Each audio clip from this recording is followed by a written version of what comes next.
देखिए, disability pension का जो निर्णय है, जो कैलकुलेशन है, वो डिपेंड करता है दो चीजों के ऊपर। ध्यान रखिएगा, दो चीजों के ऊपर डिपेंड करता है। सबसे पहला जो चीजें हैं वो है आपका परसेंटेज ऑफ डिसेबिलिटी। आपका कितना परसेंटेज डिसेबिलिटी आपका जो मेडिकल बोर्ड है, डॉक्टर ने, मेडिकल बोर्ड ने आपको कितने परसेंटेज डिसेबिलिटी दिया हुआ है। नंबर 1। कंडीशन नंबर 2 कि आपका डिसेबिलिटी किस वजह से हुआ है, यानी कि आपका डिसेबिलिटी एग्रीवेटेड या एट्रीब्यूटेबल। आप सोच रहे हैं ये एट्रीब्यूटेबल एंड एग्रीवेटेड ये कौन सा वाला है। देखिए, एग्रीवेटेड वो है जैसे कि आपका ब्रंकियल अस्थमा हो गया, या फिर आपको हाइपरटेंशन का बीमारी हो गया। ये क्या हुआ, पोज का स्ट्रेस एंड स्ट्रेन के वजह से हुआ है। ये बीमारी किसी एक दिन बक्सा उठाने गए तो आपको नहीं हुआ, मेस वर्किंग गए, राशन लाने गए, इस वजह से आपका नहीं हुआ। यानी कि डायरेक्ट किसी एक्टिविटी के ऊपर आप इसको रिलेट नहीं कर सकते हैं। ये आपका एंटायर जो सर्विस है, जो सर्विस कंडीशन है, उस वजह से हुआ है। तो ये हो गया एग्रीवेटेड। अब दूसरा एट्रीब्यूटेबल। एट्रीब्यूटेबल क्या है, जैसे मान लीजिए आप एक्सरसाइज में जा रहे हैं, आपको सामान आप लोड कर रहे हैं, गाड़ी में लोड करते समय एक बक्सा आपका पैर में गिर गया, भगवान ना करे कभी किसी को ऐसे ना हो, तो आपको इस वजह से पैर में फ्रैक्चर हो गया। तो क्या होता है, ये डायरेक्टली देखिए, जो डिसेबिलिटी हुआ है, आपका फ्रैक्चर हो गया, ये डिसेबिलिटी है, ये डायरेक्टली एक रीजन डायरेक्ट आप रिलेट कर सकते हैं। तो इस केस में ये जो डिसेबिलिटी है वो एट्रीब्यूटेबल टू मिलिट्री सर्विस। ज्यादातर जो एक्सीडेंट, किसी इंसिडेंट का वजह से जिनको डिसेबिलिटी हुआ है ड्यूटी के दौरान, तो ये जो है एट्रीब्यूटेबल टू मिलिट्री सर्विस माना जाता है। आप छुट्टी में है, कैजुअल लीव में है, आपको कुछ हो गया, वो भी एट्रीब्यूटेबल टू मिलिट्री सर्विस कभी कभी माना जाता है। वो डिपेंड करता है जो कोर्ट ऑफ इंक्वायरी है वो क्या डिसाइड करते हैं। कम से कम एग्रीवेटेड तो होना ही चाहिए।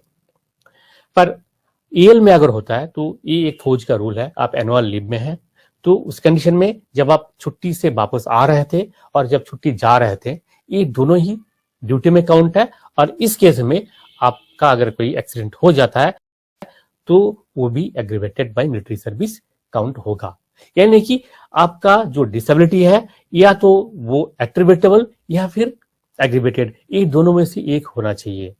अगर ऐसे है तो आपका कंडीशन नंबर 2 आप फुलफिल करते हैं। तो ये दोनों कंडीशन जो मैंने बताया, फर्स्ट कंडीशन है कि आपका डिसेबिलिटी का परसेंटेज वो 20% से ज्यादा होना चाहिए, और सेकंड कंडीशन है कि आपका, तो ये दोनों कंडीशन अगर फुलफिल करते हैं तो आपको डिसेबिलिटी पेंशन मिलेगा। अब कितना मिलेगा, देखिए इसका जो कैलकुलेशन है बहुत सिंपल सा है।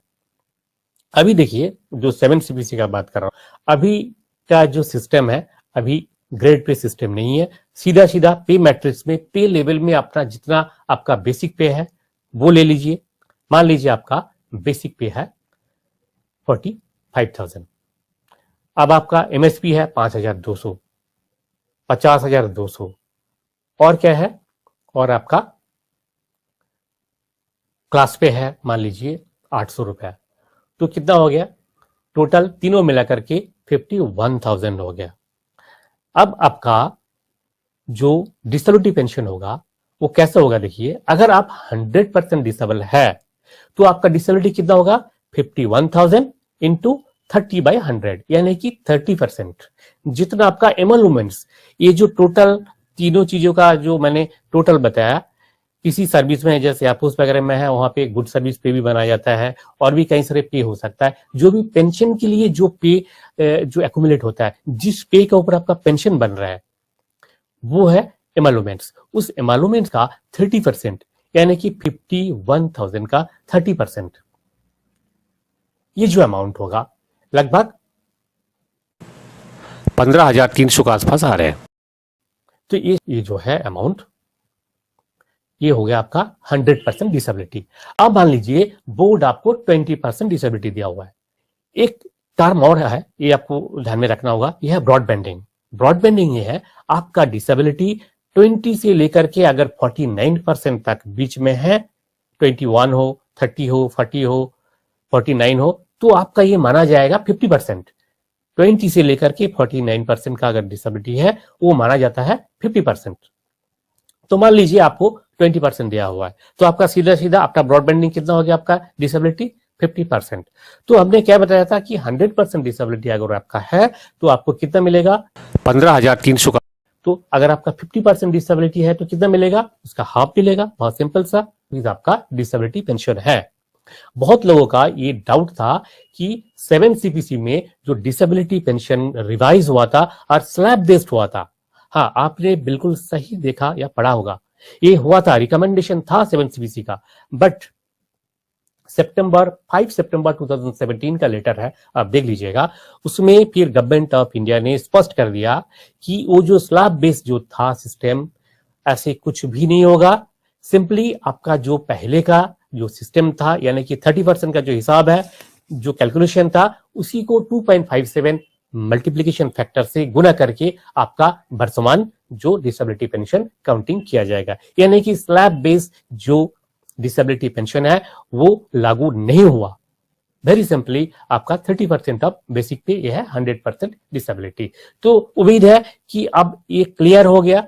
देखिए, इस बारे में मेरा 2-3 वीडियो है,